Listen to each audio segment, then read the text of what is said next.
Hello everyone, so in this video I'll be teaching you subtraction of numbers.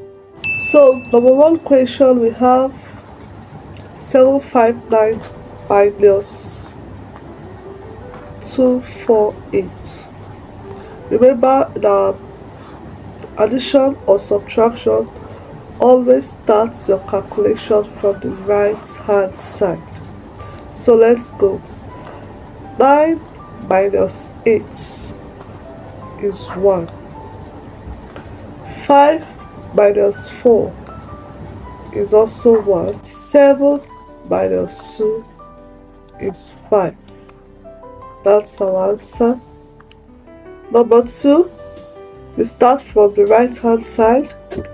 9 minus 0 is 9. 7 minus 6 is 1. And 6 minus 3 is 3. That's our answer. Finally, we start from the right hand side also.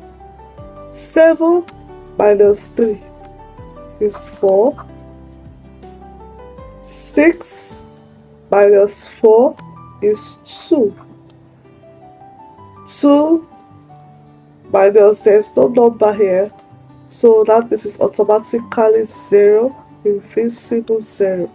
2 minus 0 is 2, and that's our answer. Thank you so much for watching.